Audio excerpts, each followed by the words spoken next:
अरिहन्ताणं नमो सिद्धाणं नमो आयर्याणं नमो वज्रायाणं नमो लोये सव्वसाहुणं मङ्गलं भगवान् वीरो मङ्गलं गौतमो गणो मङ्गलं कुन्दकुन्दार्यो जैनधर्मोऽस्तु मङ्गलम् सर्वमङ्गलमाङ्गल्यं सर्वकल्याणकारकं प्रधानं सर्वधर्माणां जैनं जयतु शासनं जैनं जयतु शासनं सर्वव्यापैकचिद्रूप स्वरूपाय परात्मने सोपलब्धिप्रसिद्धाय ज्ञानानन्दात्मने नमः।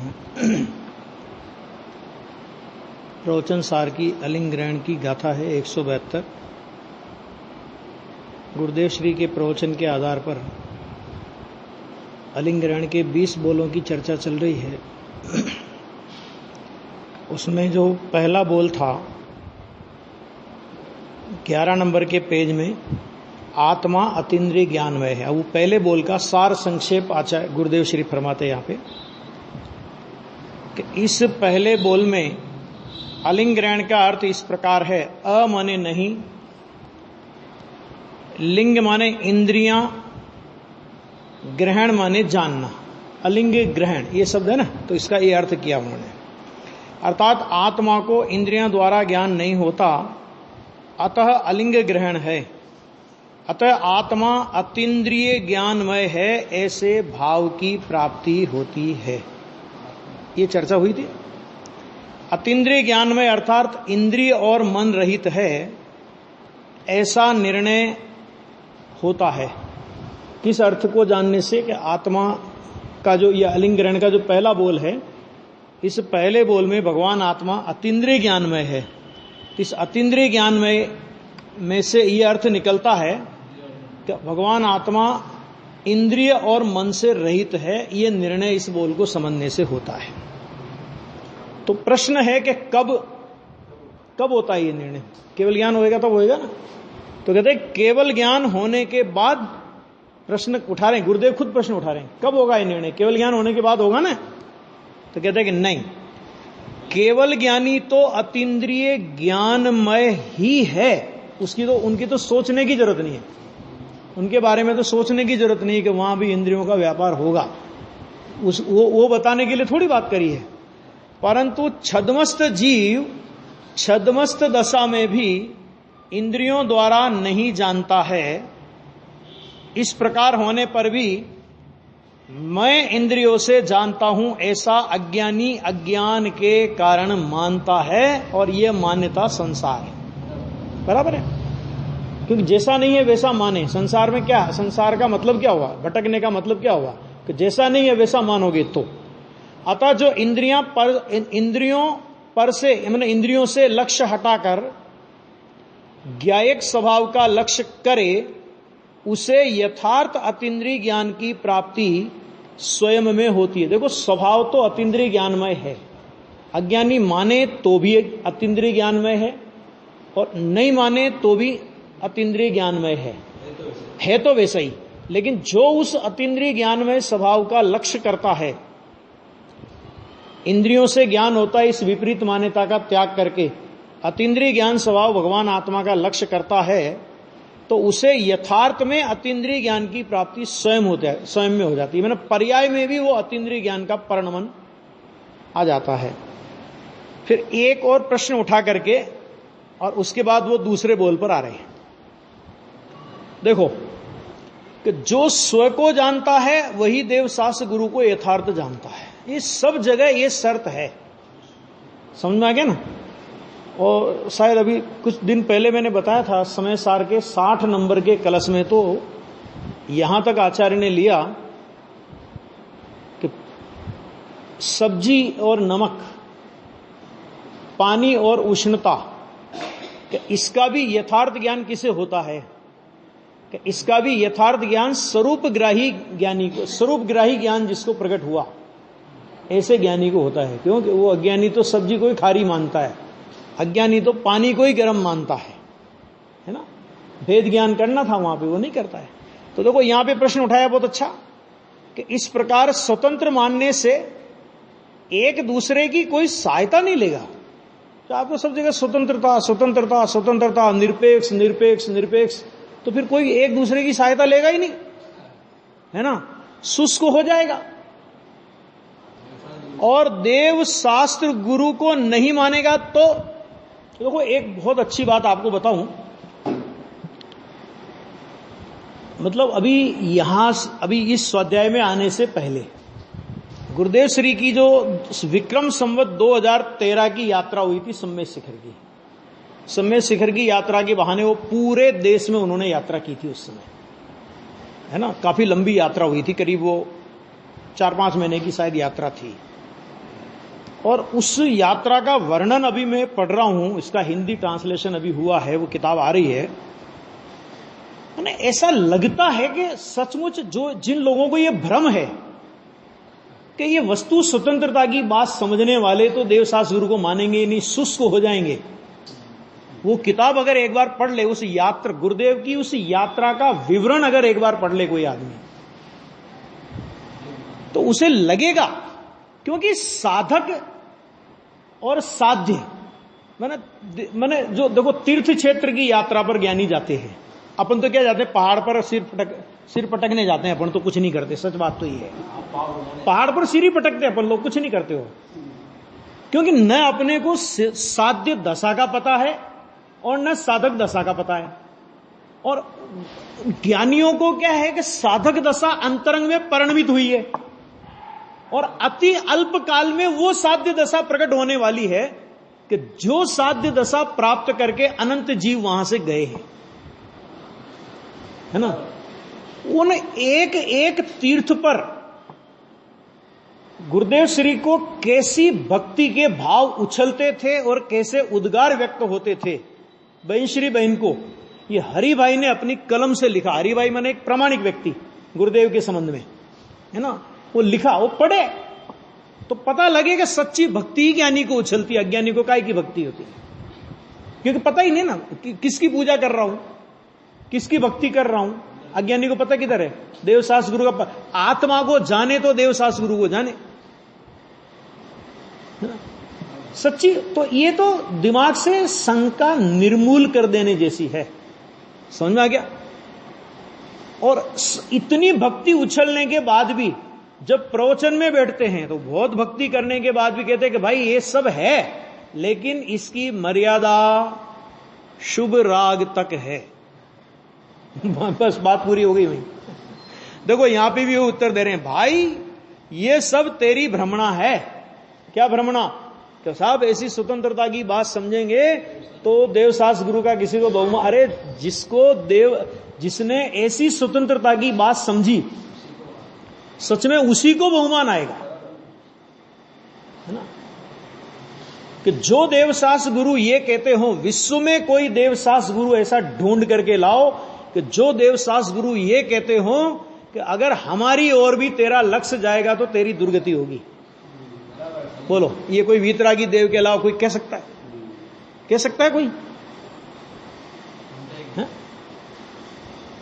अब ऐसे देवगुरु शास्त्र के प्रति भक्ति नहीं आएगी, अरे उछल उछल करके भक्ति आएगी, लेकिन उस भक्ति की मर्यादा को भी ज्ञानी जानता है कि इसकी मर्यादा शुभ राग से अधिक नहीं है।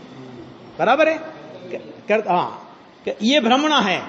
जो यथार्थ जानता है वही देव शास्त्र गुरु को यथार्थ समझता है, क्योंकि देव शास्त्र गुरु कहते हैं कि तू तेरे ज्ञायक स्वभाव से जानता है, इंद्रियों से अथवा देव शास्त्र गुरु से नहीं जानता है। बोलो, विश्व में है कोई? सभी भगवान ये कहते हैं कि तू मेरी शरण में आ जा, बस बाकी जिम्मेदारी के मेरे पे छोड़ दे, बाकी मैं देखूंगा। तो मतलब क्या हुआ? एक वीआईपी गुलाम हो गया, वीआईपी व्यक्ति का वीआईपी गुलाम हो जाएगा। यही हुआ ना, और क्या हुआ भाई? सारे जगत की गुलामी छोड़ी और भगवान की गुलामी कर ली। गुलामी तो गुलामी है, वो किसी की भी हो, भले वो भगवान की क्यों नहीं हो। जैन दर्शन में देखो एक चीज समझ लेना कि जैन दर्शन का भक्ति मार्ग वो गुलामी मार्ग नहीं है। जैन दर्शन की भक्ति दासत्व की भावना की भक्ति नहीं है, जैन दर्शन की भक्ति आदर्श की भक्ति है कि आप मेरे आदर्श हो, ऐसी दशा मुझे प्राप्त करनी है। मैं इसलिए आ रहा हूं कि आपने किस विधि किए कर्म चकचूर, एक भजन आता है कि किस विधि किए कर्म चकचूर, वो कला सीखने के लिए मैं आपके पास आ रहा हूं। आपका बहाना है निश्चित तेरे सदृश प्रभु अरहंत अवस्था पाऊंगा। यह है हमारी भक्ति का भाव, ठीक है ना। ये हमारा भक्ति का आदर्श है। एक गुलाम मार्ग वाली भक्ति नहीं है। आपके समान बनूंगा, बन जाऊं ऐसा नहीं। हे भगवान आपके समान मुझे बना देना, आपके समान बन जाऊं, गिड़गिड़ाता नहीं है भगवान का भगत। भगवान बनने के लिए भी भगवान के सामने गिड़गिड़ाता नहीं है। अरे बन जाऊं या बन जाऊंगा या भगवान आप मुझे बना देना, ये नहीं। उसे अंतरंग में इतना विश्वास हुआ है कि और निश्चित तेरे सदृश प्रभु अरहंत अवस्था पाऊंगा। मेरी अरहंत अवस्था को आप भी नहीं रोक सकते। इतना जोर अंदर में रहता है। क्यों? क्योंकि सर्वज्ञ की पहचान सर्वज्ञ स्वभाव की पहचान के बिना नहीं होती। और सर्वज्ञ स्वभाव की जिसको पहचान हुई, उसके अनंत भव केवल ज्ञानी के केवल ज्ञान में नहीं आते। आगे समझ में? ये है भैया, एकेंद्री से लेकर पंचेंद्री तक के सभी जीवों की स्व पर को जानने की शक्ति स्वयं से है।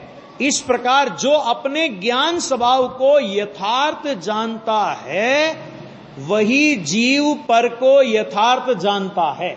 स्व को जाने बिना पर को कैसे जाने? क्योंकि स्व है तो पर है, स्व के अलावा जो है वो पर है। तो जिसको स्व का ही पता नहीं, युगल जी साहब एक दृष्टांत देते थे, बहुत अच्छा दृष्टांत देते थे कि किसी आदमी पर हत्या का मुकदमा चला। अभी हत्या के मुकदमे की सजा कैसे होती पता है ना? चश्मदीद गवाह होना चाहिए उसका, जिसने आंखों से हत्या करते हुए देखा हो, तो उसके आधार पर वो अदालत उसका फैसला देती है। मैंने पहले वो ये भी नक्की करती है कि चश्मदीद गवाह है तो वास्तव में चश्मदीद गवाह है या ऐसे कुछ भी डुप्लीकेट कुछ भी बात मार रहा है। जब पता लग गया कि हाँ ठीक है भाई, तो अब उससे ये पूछा जाए कि अच्छा ठीक है, आपने चश्मदीद गवाह आप हो, अभी हमें आपकी गवाही की भी जांच करनी पड़ेगी कि आप सत्य बोल रहे हो। तो आप ऐसा करो, अपना नाम, पता, मोबाइल नंबर वो सब लिखा दो। जब आपकी आवश्यकता होगी कोर्ट आपको पत्र भेजेगी या आपको फोन करेगी, समझ आ गया? आप उस समय आपको आना पड़ेगा। और वो आदमी ये कहे कि जी मैंने चश्मदीद गवाह में हूं, मैंने हत्या करते हुए देखा है, आपको इससे मतलब होना चाहिए। मेरा नाम क्या है, मैं कहां रहता हूं, मेरा मोबाइल नंबर क्या है, इससे कोई मतलब नहीं होना चाहिए। कि तुम नाम तो बताओ, मतलब तो हमें कुछ नहीं तुमसे, नाम तो बताओ। और वो व्यक्ति ये कहे कि मुझे अपना नाम पता नहीं है, अपना आवास, कि मेरा कोई एड्रेस नहीं है, मेरा कोई एड्रेस है ही नहीं, तो उस आदमी की गवाही को जांच भी नहीं करेगी कोर्ट कि इसकी चश्मदीद गवाह के बारे में हम तपास करें, वो तपास भी नहीं करेगी। प्रथम दृष्टया खारिज। क्यों? क्योंकि जिसको अपना नाम पता नहीं है, तो जिसको अपना नाम पता नहीं हो तो मूर्ख है, तो मूर्खों की गवाही थोड़ी मानी जाती है। इसी तरह जिसे अपनी आत्मा का बोध नहीं है, आचार्य कहते वो तो अज्ञानी है। अब वो अज्ञानी ये कहे कि मैं अपने को नहीं जानता, तो क्या हुआ, सारी दुनिया को तो जानता हूं। कि जो अपने को नहीं जानता वो पर को भी नहीं जानता। क्यों? क्योंकि ये स्व है, तो इसकी अपेक्षा सारे पर हैं। तो स्व को नहीं जानता तो तू पर को कैसे जानेगा? आ गया। देवशास गुरु आदि पर पदार्थों का अस्तित्व है, इसलिए पर ज्ञात होते हैं, यह बात सत्य नहीं है। क्योंकि तू तो ये मानता कि ये पर है इसलिए मैं जानता हूं, जबकि पर के अस्तित्व से पर का ज्ञान नहीं होता। पर के अस्तित्व का ज्ञान भी अपनी ज्ञान की स्वतंत्र योग्यता से होता है। पर है इसलिए पर का ज्ञान होता है, ऐसा बिल्कुल नहीं है ना। परंतु स्व आत्मा को जानने पर स्व में पर पदार्थ ज्ञात होते हैं। क्या ज्ञात होते हैं? कि स्व में इन पर पदार्थों की नास्ति है। ऐसे स्व की अस्थि में पर के नास्ति ज्ञात हो जाती है, भले ही उसकी डिटेल नहीं जाने। हम अपने मकान में गए, घूम फिर के आए, अपने मकान में गए। अब बिजोलिया में कम से कम 2-4 हजार 5 हजार मकान तो होंगे कि नहीं होंगे। हम अपने मकान में गए तो एक एक मकान को हम निषेध करना पड़ेगा ना हमको, ये मैं नहीं हूं, ये मैं नहीं हूं, ये मैं नहीं हूं, ये मैं नहीं हूं। तो अपने मकान में आ गए तो सारे मकानों का ज्ञान हो गया कि नहीं हो गया? क्या हो गया कि ये मैं नहीं, ये मेरे मकान नहीं। बात पूरी हो गई। तो स्व को जाने तो पर को जानेगा। अज्ञानी क्या कहता है? स्व तो गोल है वहां पर, वो पर को जानता हूं मैं। तो भाई पर को जानता कैसे है तू? ये कह रहे हैं यहां पे देखो, ऐसी सच्ची प्रतीति और ज्ञान में ही केवल ज्ञान का विकास है। ये कह रहे हैं, हो गया सच्ची प्रतीति और ज्ञान में केवल ज्ञान का विकास।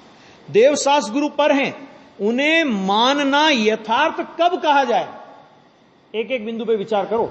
वो तो पर है, और पर को मानना यथार्थ कब कहा जाए?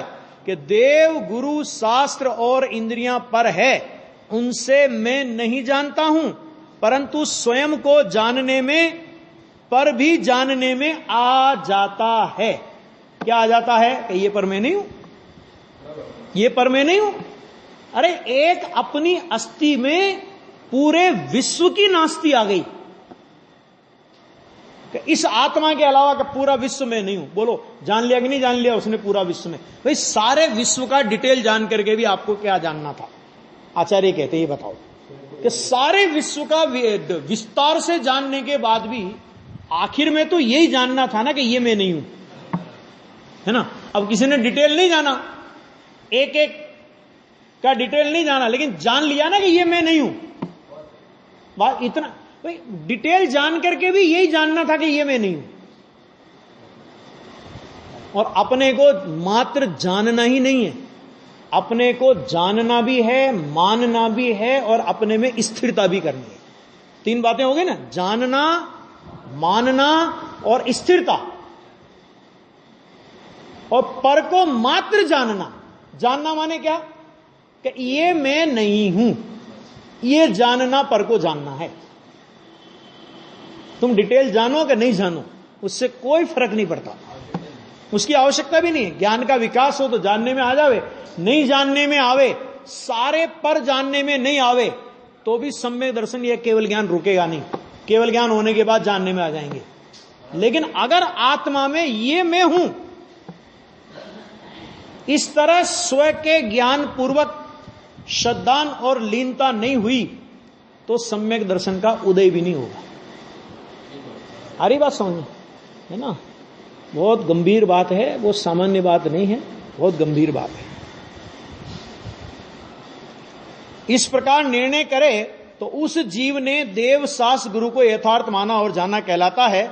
इस प्रमाण से इस प्रमाण से अतीन्द्रिय ज्ञान की प्राप्ति होने से, ऐसा निर्णय करे, अतीन्द्रिय ज्ञान की प्राप्ति होने से परावलंबन छूटकर स्वावलंबन उत्पन्न होता है, और उसमें से सम्यक दर्शन ज्ञान चारित्र की पर्याय प्रकट होती है। ये पहले बोल का सार आया, है ना? अब देखो जरा दूसरा बोल। दूसरा बोल में क्या है कि पहले बोल में यह कहा था कि आत्मा को इंद्रियों से जानना नहीं होता, मैंने आत्मा इंद्रियों से नहीं जानता। अब मैंने उसमें अब इसमें दूसरे बोल में यह कहते हैं कि आत्मा इंद्रियों से नहीं, आत्मा इंद्रियों के द्वारा जानने में नहीं आता। देखो बात कह रहे हैं अभी, देखो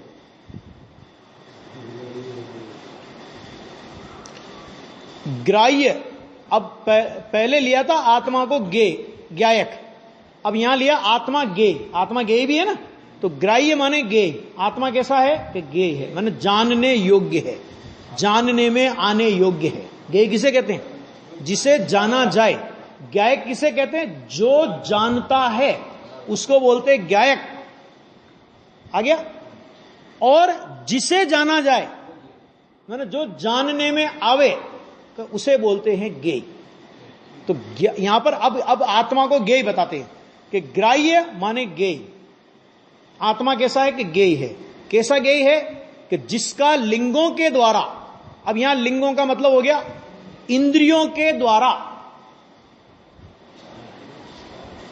ग्रहण माने जानना नहीं होता। पहले में क्या था और दूसरे में क्या अंतर है? पहले में यह था कि आत्मा इंद्रियों से पर को नहीं जानता, और दूसरे बोल में यह है कि आत्मा इंद्रियों के द्वारा जानने में नहीं आता। बराबर समझ में आ गया ना? तो वो क्या है कि वह अलिंग ग्रहण है। इस प्रकार आत्मा इंद्रिय प्रत्यक्ष का विषय नहीं है। आ गया? कैसा है आत्मा?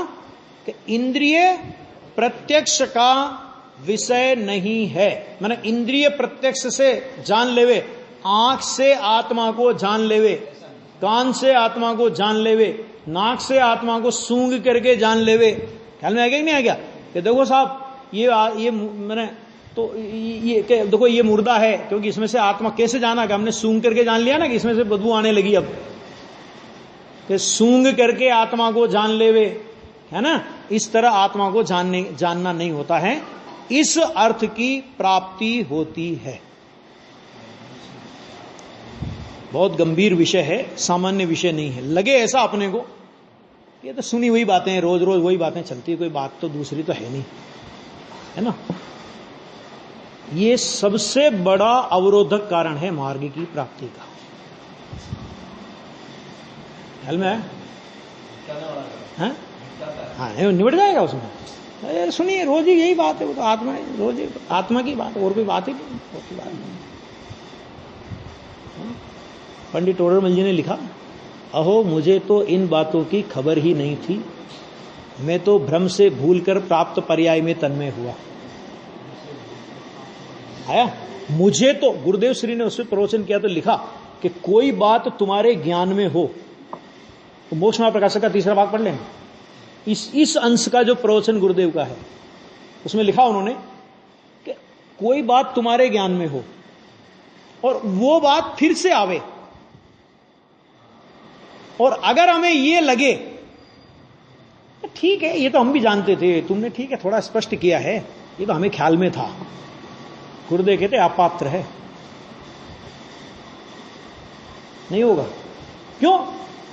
क्योंकि जब तक तेरे को आत्मा की अनुभूति नहीं होवे, तब तक तुझे अनुभूति की बात नई नई लगना चाहिए।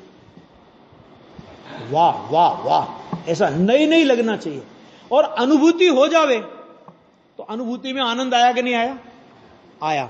तो अनुभूति में आनंद आया तो जोरदार आनंद आया कि सामान्य आनंद आया? अनादिकाल से नहीं आया वैसा आनंद आया। और उस आनंद की फिर से बात आवे तो और उत्साह आता कि नहीं आता? क्योंकि कल दुकान खोली थी तो आज क्यों खोल रहे हो? कल खोली थी ना, परसों भी खोली थी, फिर आज क्यों खोल रहे हो? विषय कसाय के कार्यों में वंस मोर क्या विषय कसाय के कार्यों में वंस मोर। हाँ आने दो, और ठीक है तो भाई सोचना जरा।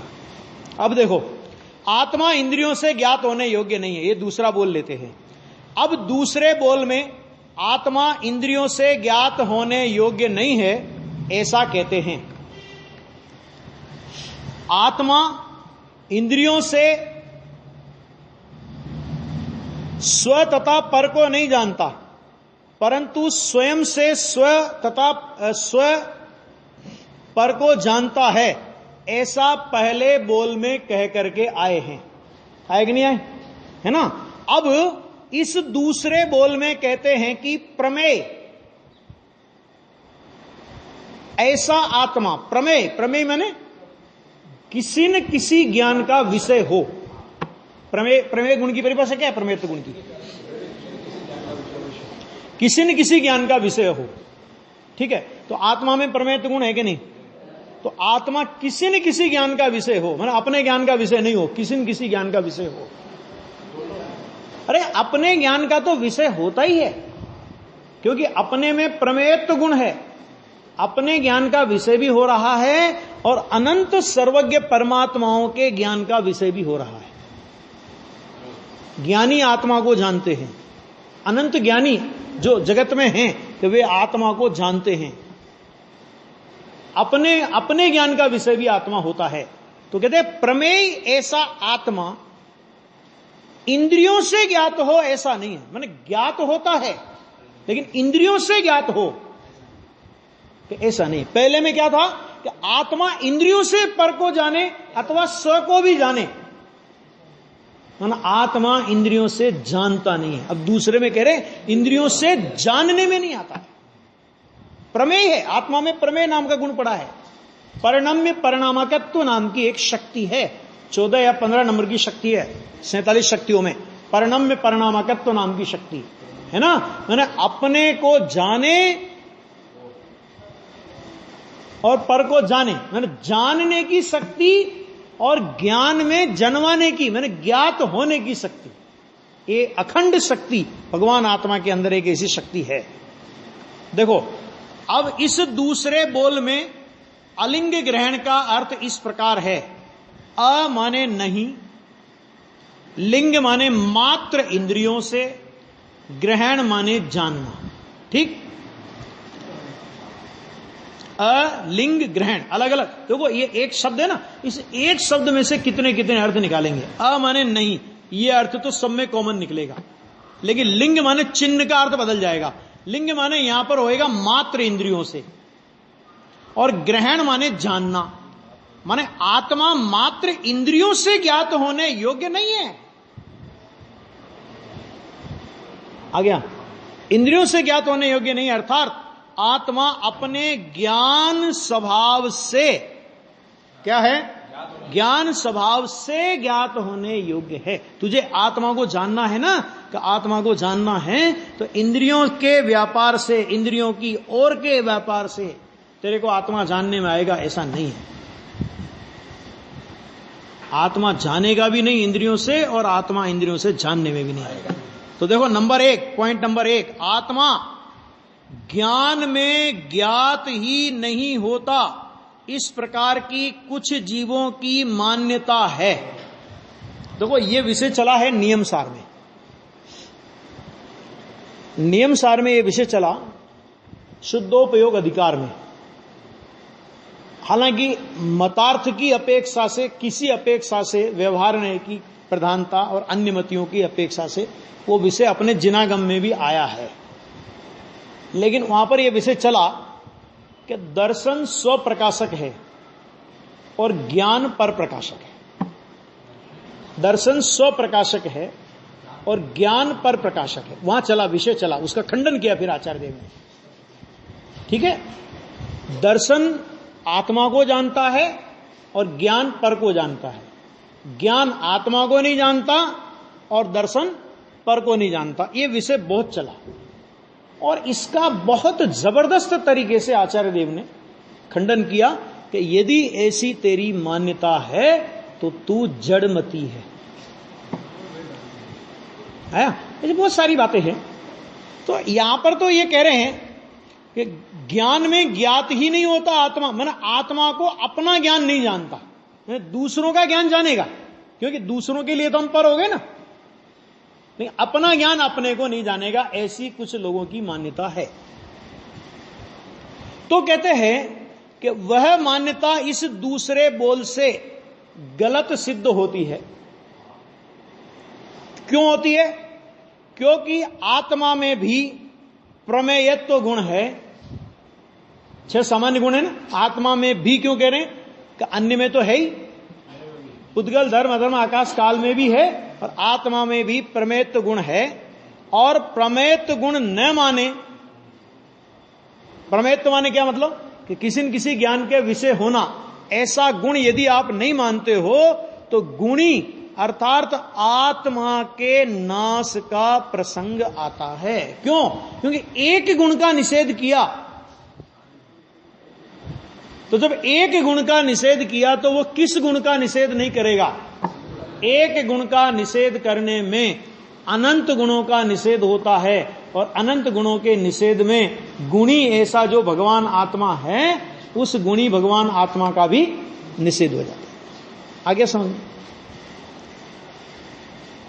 प्रसंग आता है।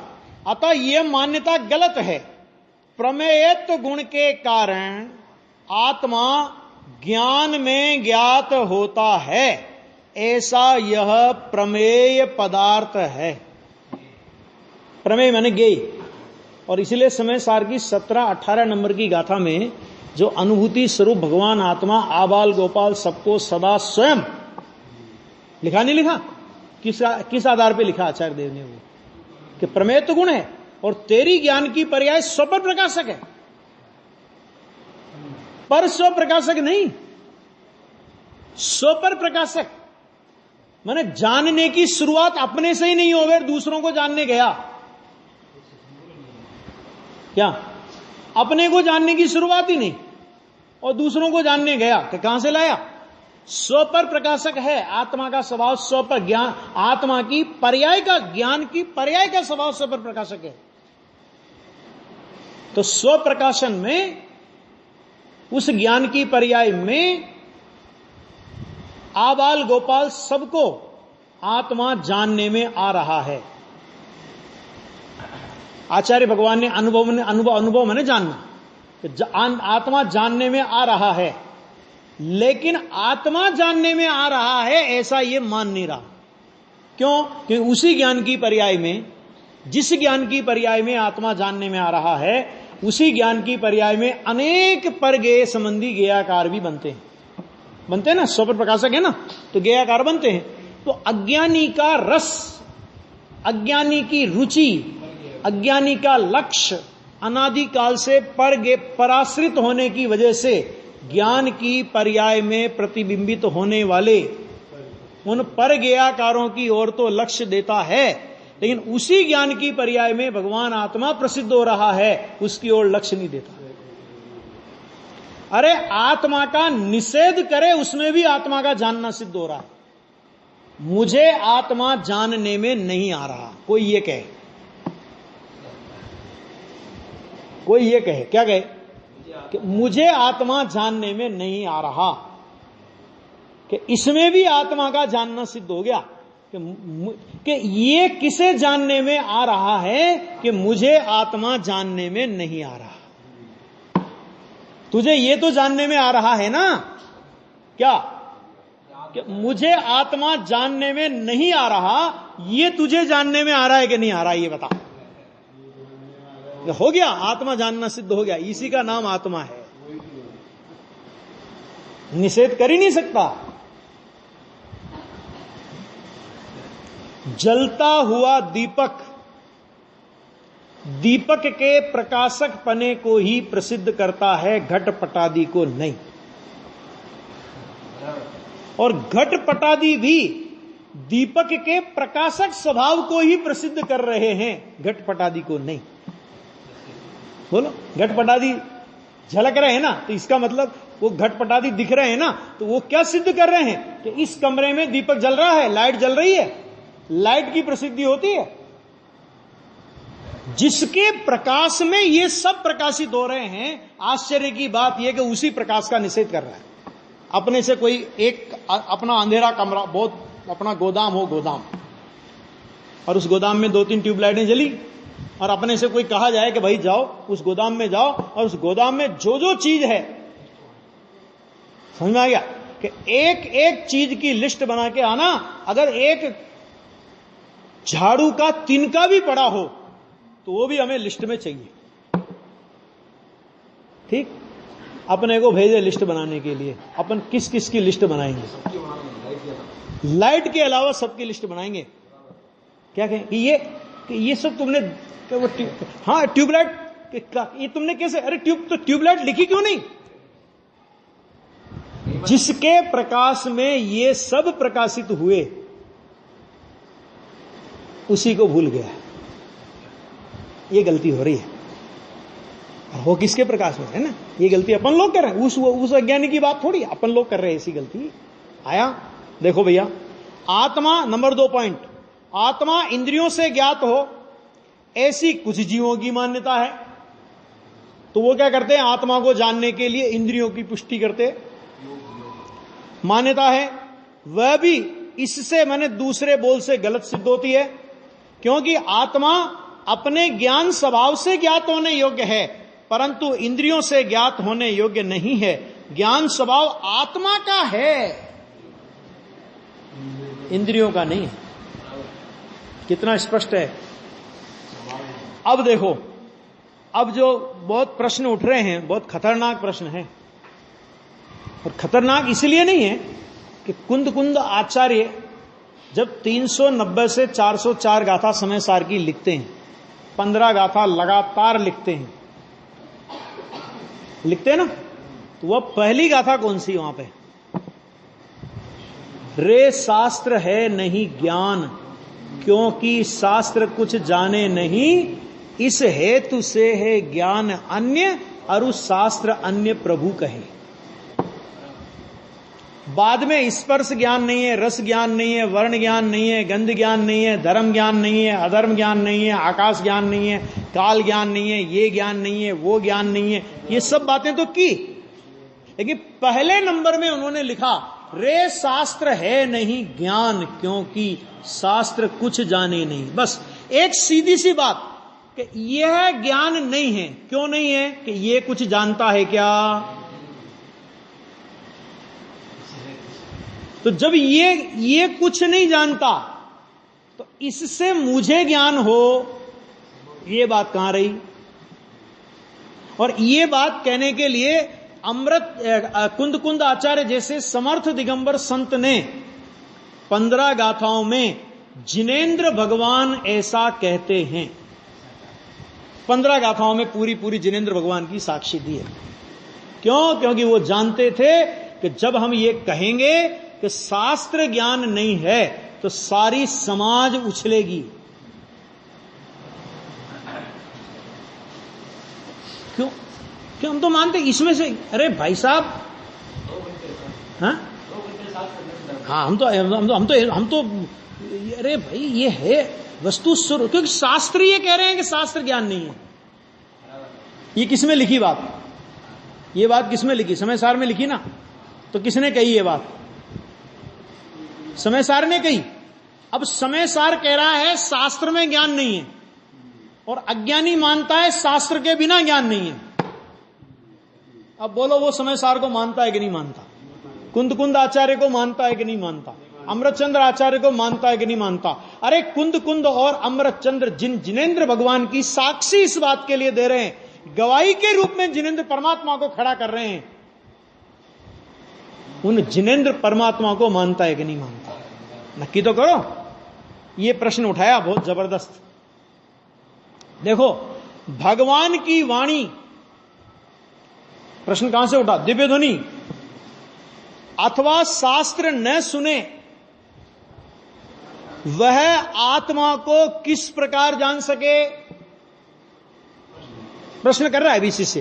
तो आप कह रहे हो कि इंद्रियों से नहीं जानता, फलाने से नहीं जानता, आत्मा जानने में नहीं आता, तो क्या शास्त्र की, भगवान की वाणी नहीं सुने, शास्त्र नहीं सुने, गुरु की वाणी नहीं सुने, तो आत्मा को कैसे जान सकेगा? क्योंकि देशना लब्धि मिले बिना तो आत्मा का ज्ञान ही नहीं होता और धर्म प्राप्त नहीं होता है ना। देखो, एक बात ऊपर से ले लो कि देशना लब्धि,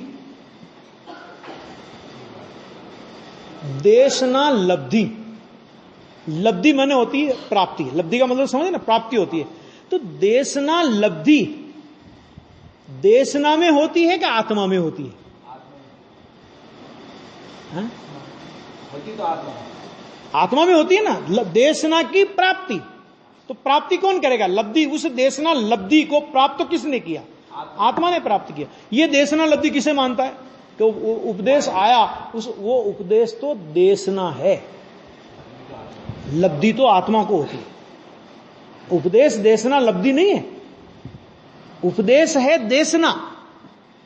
और उस देशना को समझकर उस रूप परिणमन करे तो आत्मा को देशना लब्धि हुई कही जाती है। समझ आ गया नहीं आ गया? वो एक सामान्य एक बोलने के लिए बोला जाता है कि 4 लब्धियां अनंत बार हुई। वास्तव में तो नाम निक्षेप से बोला जाता है 4 लब्धियां अनंत बार हुई। सच में तो कार्य हो तो प्राप्ति है, और कार्य नहीं हो तो प्राप्ति नहीं है। देशना। और वो शिष्य ने मतलब प्रश्न बहुत जबरदस्त किया उसने, क्योंकि ये नियम है कि अनादि काल के जीव को, पूरा हो गया टाइम, कि अनादिकाल के जीव को एक बार जब तक ज्ञानी पुरुष से देशना नहीं मिले तब तक सम्यक्त नहीं होता, और आप निषेध कर रहे हो। तो अब इसका जो उत्तर है, इस उत्तर पर हम कल विस्तार से चर्चा करेंगे।